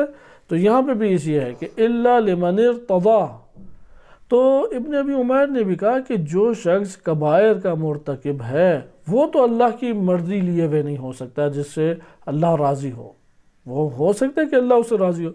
فقال یا ابا احمد، کنیت تھی ابن ابی عمیر کی ابا احمد، ابو احمد کہا اے ابو احمد ما من مؤمن یرتکب ذنبا الا ساءہ ذالک، کوئی مومن نہیں ہے، یہ مومن ہونے کا ایک معیار بھی ہے، مگر یہ کہ جب وہ گناہ انجام دیتا ہے تو وہ اس سے پھر انتہائی نفرت بھی کرتا ہے، اسے وہ گناہ کیا لگتا ہے؟ بہت برا بھی لگتا ہے، صحیح ہے؟ جب بھی وہ کوئی گناہ انجام دیتا ہے تو وہ گناہ اسے بہت برا لگتا ہے۔ وَنَدِمَ عَلَيْهِ، اور اس گناہ کے ارتکاب کے بعد نادم ہو جاتا ہے، صحیح ہے؟ گناہ کے بعد نادم ہوتا ہے۔ وَقَدْ قَالَ النبی صلی اللہ علیہ وآلہ، حضرت صلی اللہ علیہ وسلم فرماتے ہیں کفا بالندم توبتاً، یہ ندامت ہی توبہ ہے۔ ندامت کیا ہے؟ کافی ہے توبہ کے لیے۔ ضروری ہے کہ میں کہوں کہ استغفر اللہ ربی واتوب الیہ، یہ کہوں کہ اتوب الیہ، یا اللہ کی بارگاہ میں پشیمانی، ندامت، یہ احساس کافی ہے۔ اگر مومن ہوگا اور گناہ اس سے کبیرہ یا صغیرہ ہو، اگر گناہ سرزد ہو گیا ہے تو اپنے وجود کے اندر اس گناہ کو برا جانے گا اور اس کے اوپر کیا ہوگا؟ نادم ہوگا، نادم۔ یہ ندامت ہی کیا کہلاتی ہے؟ توبہ۔ یہ صحیح سند روایت بن جاتی ہے، اس لیے آپ اس کو تبلیغ کی صورت میں بیان کریں، کفا بالندم، ندم توبہ، کہ یہ ندامت کا جو احساس تم کر رہے ہو، پشیمانی کا جو احساس اپنے وجود میں لا رہے ہو، یہی اللہ کی بارگاہ میں توبہ ہے۔ وقال، پھر امام کاظم علیہ السلام فرماتے ہیں من سرتہ حسنتہ، کہ جس کی نیکیاں اسے سرور میں لے آئیں، خوش کر دیں، وساءتہ سیئتہ، اور جس کی برائیاں اس کو پریشان حال کر دیں، غم زدہ کر دیں، فہو مؤمن، وہ مومن ہے۔ فمن لم یندم علی ذنب، جو گناہ کے اوپر نادم نہیں ہوتا، یرتکبہ، اور اس کو انجام دیتا رہتا ہے، فلیس بمؤمن، وہ مومن نہیں ہے۔ ولم تجب لہ الشفاعۃ، اور اس کے لیے شفاعت بھی لازم نہیں ہے، اس کی شفاعت بھی نہیں ہوگا۔ وکان ظالما، اور وہ شخص کیا ہے؟ ظالم ہے، ظالم، اس کی شفاعت نہیں ہے۔ یہاں پہ دیکھیں پارٹی بازی پھر عرض کر دوں نہیں ہے، معیار ہے، معیار۔ اس لیے علامہ حسن زادہ عاملی رحمۃ اللہ علیہ کیا فرماتے ہیں کہ قرآن و اہل بیت علیہ السلام کے فرامین کے اوپر جو تم نے اطاعت کی ہے، اس اطاعت کے نتیجے تک پہنچنا کیا ہے؟ یہی شفاعت ہے۔ اس کے نتیجے کی وجہ سے تم حقدار قرار پاؤ گے۔ یہ جو پہلے والا واقعہ میں نے آپ کی خدمت میں ذکر کیا، اس واقعے میں کیا ہے؟ وہ گزر رہا ہے، اس نے اپنے معروف بیان کیا، اس کے پاس نیکیاں ہیں، ان نیکیوں کی وجہ سے مومن نے گزارش کی، اب اللہ چاہتا تھا کہ یہ شخص جہنم سے بچ جائے، اس مومن کے ذریعے سے اللہ نے اپنی چاہت کو آشکار کیا۔ اسی طرح سے روز قیامت اللہ نے جو کچھ اپنے طور پہ چاہت کے طور پہ آشکار کرنا ہے، وہ محمد و آل محمد علیہ السلام کے ذریعے سے آشکار فرمائے گا۔ لہذا یہاں پہ آپ دیکھیں کہ پھر امام آگے فرماتے ہیں واللہ تعالی ذکرہ یقول، اللہ تعالی ذکرہ فرماتا ہے ما للظالمین من حمیم ولا شفیع یطاع، ان ظالمین کے لیے نہ کوئی بڑا کوئی ہمدردی دکھانے والا ہے کہ ان کی حمایت کرے، ان کے ساتھ ہمدردی کرے، اور نہ ہی کوئی ایسی سفارش ہے جس کی سفارش مانی جا سکے، سفارشی بھی قبول نہیں ہے ان کی طرف سے۔ فقلت لہ یا ابن رسول اللہ، ابن ابی عمیرہ بھی آگے اور گفتگو کرتے ہیں، کہتے ہیں یا ابن رسول اللہ، فرزند رسول اللہ، وکیف لا یکون مؤمنا من لم یندم علی ذنب یرتکبہ، یہ کیسے ہو سکتا ہے کہ وہ شخص جو نادم نہ ہو گناہ انجام دے کے، وہ مومن ہی نہیں ہے، یعنی گناہ کا ارتکاب کرتا رہتا ہے اور ندامت نہیں کرتا، تو وہ دائرہ ایمان یعنی مومن نہیں ہے، خارج ہے اس سے۔ فقال، امام کاظم علیہ السلام فرماتے ہیں یا ابا احمد ما من احد، اے ابو احمد کوئی شخص ایسا نہیں ہے، یرتکب کبیرۃ من المعاصی، ان معصیتوں اور گناہوں میں سے اس نے کوئی گناہ کبیرہ انجام دیا ہو، وَهُوَ يَعْلَمُ أَنَّهُ سَيُعَاقَبُ عَلَيْهَا، اور اس کو یہ معلوم ہو کہ اس کے اوپر میری سخت پکڑ کی جائے گی، سخت عنقریب پکڑ کی جائے گی، إِلَّا نَدِمَ عَلَى مَرْتَكَبَ، جو اس نے ارتکاب کیا مگر یہ کہ اس کے اوپر ندامت کرتا ہے، نادم ہوتا ہے، پشیمان ہوتا ہے، کوئی ایسا شخص نہیں ہے۔ وَمَتَى نَدِمَ كَانَ تَائِبًا، جب وہ پشیمان اور نادم ہوگا وہ تائب ہو گیا، توبہ اس نے کر لی، مستحقا للشفاعہ، شفاعت کا استحقاق اس نے اپنے لیے پیدا کر لیا۔ وَمَتَى لَمْ يَنْدَمْ عَلَيْهَا كَانَ مُصِرًّا، اگر نادم نہیں ہے، پشیمان نہیں ہے یہ گناہ کبیرہ کے اوپر یا جو بھی گناہ ہے اس کے اوپر اصرار کرنے والا ہے، وَالْمُصِرُّ لَا يُغْفَرُ لَهُ، اور مصر جو اصرار کے ساتھ، وہ ہر درمی کے ساتھ، ضد بازی کے ساتھ جرائم کو اور گناہوں کو انجام دیتا رہتا ہے، اس کی کوئی مغفرت نہیں ہے۔ لِأَنَّهُ غَيْرُ مُؤْمِنٍ بِعُقُوبَةِ مَرْتَكَبَ، کیونکہ جو اس نے گناہ کا مرتکب ہوا ہے، گناہ انجام دیا ہے، اس کی سزا کے اوپر اس کا کوئی ایمان نہیں ہے۔ اس کا یہ مطلب ہے وہ مومن کیسے ہوگا؟ مومن تو ایمان سے ہے، اس کا ان عقوبتوں کے اوپر ایمان ہی نہیں ہے۔ وَلَوْ كَانَ مُؤْمِنًا بِالْعُقُوبَةِ، اگر ان سزاؤں کے اوپر اور عقوبت کے اوپر اس کا ایمان ہوتا، لَنَدِمَ، تو حتماً و حتماً کیا ہوتا؟ نادم ہوتا۔ وَقَدْ قَالَ النَّبِيُّ صلی اللہ علیہ وآلہ، حضرت صلی اللہ علیہ وآلہ وسلم فرماتے ہیں لا کبیرۃ مع الاستغفار، استغفار کے ہمراہ پہ کوئی گناہ کبیرہ نہیں رہتا، ولا صغیرۃ مع الاصرار، اور اصرار کے ساتھ کوئی گناہ صغیرہ نہیں ہے، یعنی اگر گناہ صغیرہ کو تم لگاتار انجام دو وہ کیا ہے؟ وہ کبیرہ ہو جائے گا۔ لا صغیرۃ، کوئی صغیرہ نہیں ہے مع الاسرار، اگر تم لگاتار اور ہر درمی کے ساتھ، جیسے ہوتے ہیں نا ہر درمی کے ساتھ نامحرم کو دیکھ رہے ہیں کہ جی بعد میں معافی مانگ لے، کہتے ہیں صبر ہی نہیں ہوتا ہم سے، کیا کریں ہم، اپنے بہانے اور اس طرح کے انہوں نے چٹکلوں ٹائپ بہانے سوچے ہوئے ہیں، محاورے سوچے ہوئے ہیں، یا وہ بولتے ہیں اور اس طرح سے اپنے لیے جواز پیدا کرتے ہیں۔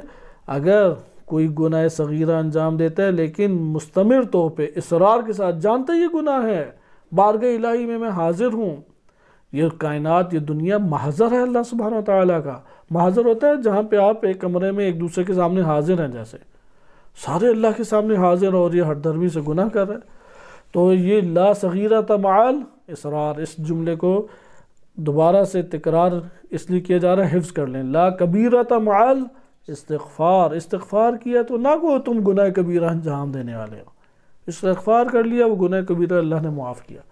ولا صغیرۃ مع الاصرار، یہ نہ کو کہ یہ میں نے چھوٹے گناہ ہیں جن کو میں انجام دے رہا ہوں، نہیں، چھوٹے گناہ اصرار کے ساتھ ہوں تو وہ بھی بڑے ہیں۔ وَأَمَّا قَوْلُ اللَّهِ عَزَّ وَجَلَّ وَلَا يَشْفَعُونَ إِلَّا لِمَنِ ارْتَضَىٰ، یہ جو اللہ عز و جل کا فرمانا ہے کہ وہ کسی کی شفاعت نہیں ہوگی سوائے اس کے جس سے اللہ راضی ہوگا، صحیح ہے؟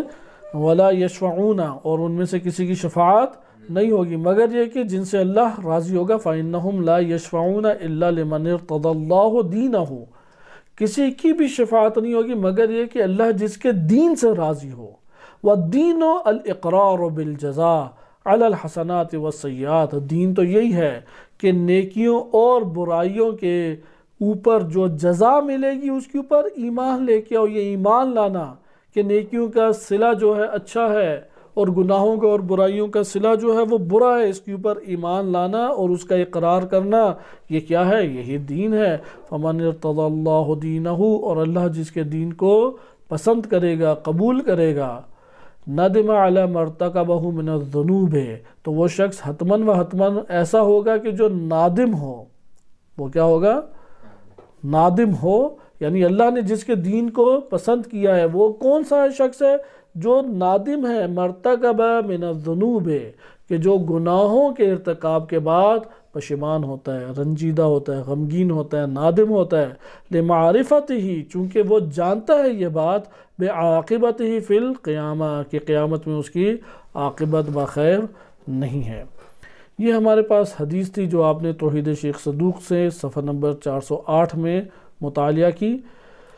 آپ کی خدمت میں اب علامہ حسن زادہ عاملی رحمۃ اللہ علیہ کے صرف 2 بیانات صرف ترجمہ کر کے میں آپ کی خدمت میں بیان کرتا ہوں، کہ جس سے آپ کو معلوم ہو جائے گا کہ ان کی نظر میں شفاعت کا نظریہ کس طریقے سے بیان کیا گیا ہے۔ وہ ذکر کرتے ہیں کہ شفاعت در حقیقت کس چیز کا نام ہے؟ وہی جو آپ کی خدمت میں پہلے عرض کیا کہ پارٹی بازی نہیں ہے بلکہ اطاعت کے نتیجے کا حصول ہے۔ یہ انہوں نے 1001 کلمے میں بھی اصل نمبر 17 میں ذکر کیا۔ ایک اور جگہ پہ وہ یہ بات بیان کرتے ہیں کہ ہمارے پاس جتنی بھی ہے، برزخ ہے، جنت ہے، جہنم ہے، یہ در حقیقت اللہ تعالیٰ کی طرف رجوع کی صورت میں سامنے آئے گا. صحیح ہے؟ یعنی ہر انسان کا نفس کھیت ہے. ہر انسان کا نفس کیا ہے؟ ایک کھیت ہے. اس کھیت میں کسان کون ہے؟ وہ انسان ہے. اور جو بو رہا ہے وہ بھی خود ہی بو رہا ہے اپنا عمل کے ذریعے اور علم کے ذریعے، اور کاٹے گا بھی اسی کو. صحیح، اور کاٹے گا بھی اسی کو. اسی کے دوران ہمارے سامنے کیا بات نظر آتی ہے کہ نظریہ شفاعت بھی ہمارے پاس اترتا ہے. پھر ایک اور بہترین بات ذکر کرتے ہیں ہزاروں یک کلمے میں، جلد نمبر 2 صفحہ 144 میں. ایک عزیز کا نام لیتے ہیں، برادرم آقا حاج نصرت اللہ شفیعی بدانت، کہ حاج نصرت اللہ شفیعی یہ بات جان لو کہ جو شفاعت را از اینجا باید بخود ببرد. یعنی ضروری ہے کہ شفاعت کو تم ادھر ہی سے لے کے جاؤ، ادھر نہیں شفاعت ہونی. ادھر سے تم شفاعت کو لے کے جاؤ گے تو ادھر شفاعت ہوگی. کیا مطلب ادھر سے تم شفاعت کو لے کے جاؤ؟ یعنی ادھر ہی سے تم انبیاء و ائمہ علیہ السلام سے اطاعت کا رشتہ جوڑ کے جاؤ. اگر تم اطاعت کا رشتہ اس دنیا سے جوڑ کے نہیں گئے تو پھر کون سی شفاعت ہے؟ جیسے بھی آپ نے ملاحظہ کیا، امام کاظم علیہ السلام نے فرمایا کہ جو گناہ نے کبیرہ انجام دیتا رہتا ہے اور اس کے اوپر نادم نہیں ہے، شفاعت اس کی نہیں ہے. صحیح سند روایت ہے یہ. لہذا یہاں پہ فرماتے ہیں بے آن قدر کے با انسان کامل، یعنی جتنی مقدار انسان کامل یعنی امام عصر عجل اللہ تعالی فرجہ الشریف کے ساتھ سنخیت دار ہے، جتنی مقدار کی اس کو سنخیت ہے، یعنی جتنی مقدار میں وہ اپنے زمانے کے امام کے ساتھ سازگار ہے، سنخیت رکھتا ہے، بس اتنی مقدار میں امام زمان علیہ السلام بھی اس کے لیے شفیع ہیں. اس کو ہم اس طرح سے توصیہ دے سکتے ہیں وہ بے ہمان انداز از شفاعت بہرمند است. یعنی نبی صلی اللہ علیہ وسلم کے ساتھ ان کی حیات مبارکہ، ان کی سیرت طیبہ، ان کے افکار، نظریات، تعلیمات سے جتنی سازگاری رکھتا ہے اتنی مقدار کی کیا ہے؟ شفاعت بھی ہے. یہ نقطہ دوبارہ میں تکرار کر دوں کیونکہ یہ خلاصہ کلام ہے نظریہ شفاعت کا. اب انسان کی اپنی کوشش، اسی لیے انہوں نے کہا اس دنیا سے اپنے لیے شفاعت لے کے جاؤ. شفاعت کہاں سے لے کے جاؤ؟ اسی دنیا سے لے کے جاؤ. لیکن کتنی مقدار کی شفاعت ہوگی؟ اتنی مقدار کی شفاعت ہوگی جتنی مقدار کی افکار، نظریات اور سیرت اور اطاعت کے طور پہ تم نے ان سے سازگاری پیدا کی ہے، سنخیت تم رکھتے ہو. لہذا قرآن و اطرت کے ساتھ پیوست ہو جاؤ. یہ قرآن بھی شفیع ہے اور اطرت اہل بیت علیہ السلام بھی شفیع ہیں. اس لیے ممکن ہے کہ شخص جو ہے وہ شفیع ہو اور جامع طور پہ وہ شفاعت بھی ہو، یعنی جمعی طور پہ شفیع ہو، کئی چیزیں شفیع ہو جائیں انسان کے لیے. بالفاظ دیگر شفاعت کا مطلب ہم نے کیا پڑھا تھا؟ ایک کا دوسری چیز سے جڑنا. ہم اپنے آپ کو جوڑیں ان ہستیوں سے. اگر ہم نے فقط دعووں کے ذریعے جوڑا، اگر فقط جذبہ محبت کے طور پہ جوڑا اور اس سے آگے نہیں بڑھے، نہ تعلیمات کے اعتبار سے نہ اطاعت کے اعتبار سے، تو پھر ہمارے یہاں پہ کوئی ہمارے پاس شفاعت کا مطلب محفوظ نہیں رہ جاتا.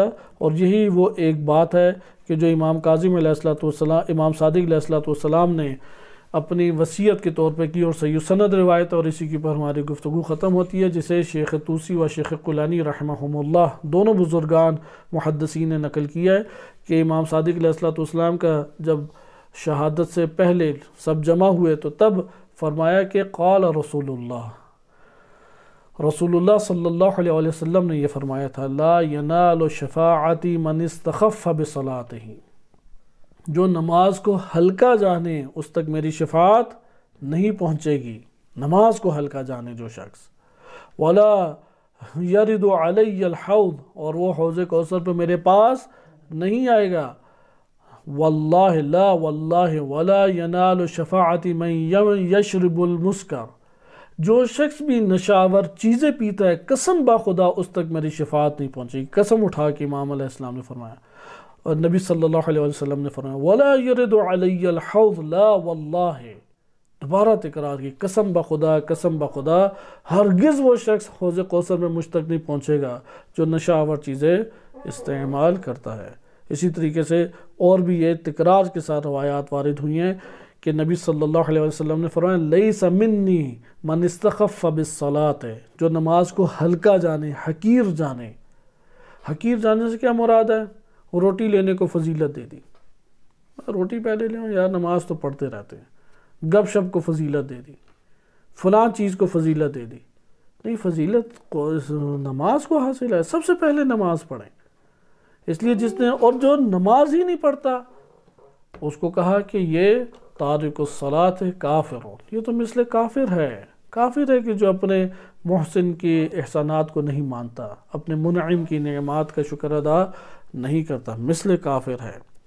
لہذا یہاں پہ ہمارے پاس بات آئی کہ جو شخص اصلاً نماز پڑھتا ہی نہیں ہے اور بعد میں شفاعت کی توقعات رکھے، تو یہاں پہ اس نے سنخیت پیدا نہیں کی۔ انہوں نے تو سخت سے سخت ترین حالات میں شب عاشور اور اس کے بعد روز عاشور، وقت عصر، شہادت سے پہلے امام حسین علیہ السلام نے نماز ادا کی۔ لیلۃ الحریر، جنگ صفین، پورا دن رات جنگ ہوتی رہی، امیر المومنین علیہ السلام نے جماعت کے ساتھ وہاں پہ نماز کا انعقاد کیا۔ یہ شخص کیسے صدقیت پیدا کر رہا ہے جو نماز ہی نہیں پڑھتا؟ وہ شخص جو خفیف سمجھتا ہے، پہلے میں یہ بینک کا کام کر لوں، پہلے فلاں پیسے جمع کرا لوں، پہلے میں یہ فلاں ہوم ورک لکھ لوں، پہلے فلاں کام کر لوں، ہلکا نماز کو کر دے، یہ صدقیت نہیں رکھتا۔ لہٰذا آیت اللہ حسن زادہ عاملی رحمۃ اللہ علیہ، ان کا یہ کلام ہم ذہن نشین کریں اس اصل نمبر 17 میں، اور انشاءاللہ اگلے درس میں اصل نمبر 18 پڑھیں گے کہ جو جتنی مقدار کی اطاعت کے اعتبار سے، افکار اور نظریات اور تعلیمات کے اوپر عمل پیرا ہونے کے اعتبار سے سازگاری رکھتا ہے امام معصوم سے، اتنا اپنے لیے حق شفاعت کا پیدا کر لیتا ہے۔ اور جتنی سازگاری نہیں مثلا انہوں نے کہا کہ تم نے گناہ کبیرہ انجام پا لیا ہے، تو یہ گناہ کبیرہ کا انجام پانا ہم سے کوئی سازگاری نہیں رکھتا، لیکن ندامت، اللہ کی بارگاہ میں استغفار اور توبہ، اہل بیت علیہ السلام کی دعائیں بھری ہوئی ہیں، ادھر سازگاری پیدا ہو جائے گی، شفاعت کا حق پیدا کر لے گا۔ وصلی اللہ علی سیدنا محمد وآلہ الطاہرین۔